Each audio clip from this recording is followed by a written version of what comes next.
বন্ধুরা, সবাই কেমন আছো? আশা করি খুব ভালো আছো। এই যে চলে এসেছি দাদার মাছ ধরার জায়গায়। দাদা প্রত্যেক দিন দুপুরবেলায় চলে আসে মাছ ধরতে। এখানেই এখানে মাছের আড্ডা। মানে এটা আমাদের মেদিনীপুরের কালীমায়ের ঘাটে মাছ ধরার জায়গা এটা করেছে দাদা। এটা অনেক দিন ধরে, দীর্ঘ 5-7 বছর ধরে দাদা এখানে বসে মাছ ধরতে। অনেক বড় বড় মাছ পেয়েছে, সব হাইস্ট মাছ, সবার থেকে হাইস্ট মাছ পেয়েছে 12 কিলো দাদা, সব থেকে 14 কিলো। এই যে আমার দাদা, এই যে তার অবস্থা দেখো।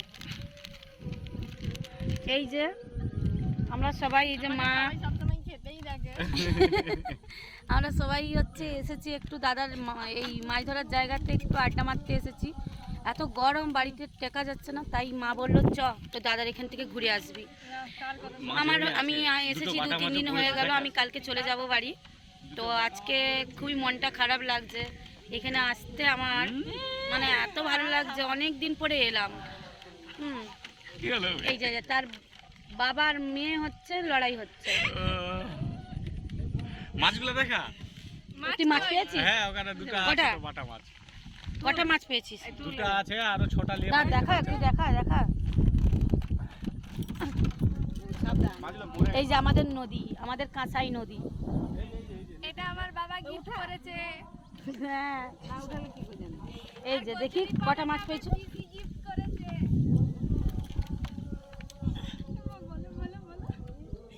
নদীটা আমার বাবা আমাকে গিফট করেছে, কচুরিপানাটা পিসি গিফট করেছে। বলে দে।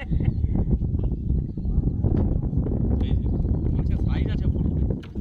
বাটা মাছগুলাই 250-300 গ্রাম একটা বাটা মাছ। ঠিক আছে, এই মাছটা আমাকে দিয়ে দে, আমি কালকে বাড়ি নিয়ে চলে যাবো। এই দেখ একটা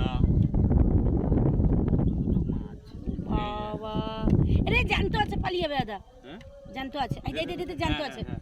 জ্যান্ত আছে, জলে রাখ।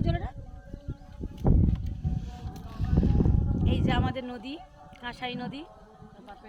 এই যে আমাদের কালীঘাট, সবাই বসেছে কালীঘাটের এখানে। আর আমার দাদার এই যে এখানে মাছ ধরার জায়গা। তার আমার দাদার ওই যে ছোট্ট একটা বাগান, ওই বাগানের ওই সোজা দিয়ে আসে, এই দিক দিয়ে এসে এখানে এই যে বসার জায়গাটা করেছে। এটা তাবু দারুণ লাগছে। তাবু তো বলে টেন্ট। এই যে এ না অনেক বড় বড় কথা বলে। এই যে আমার ভাইজিটা, এই কাঁসাই নদীটা নাকি আমার দাদা ওকে গিফট করেছে। আর এই কচুরি পানাটা আমি নাকি গিফট করেছি। কি অবস্থা দেখুন কচুরিপানা।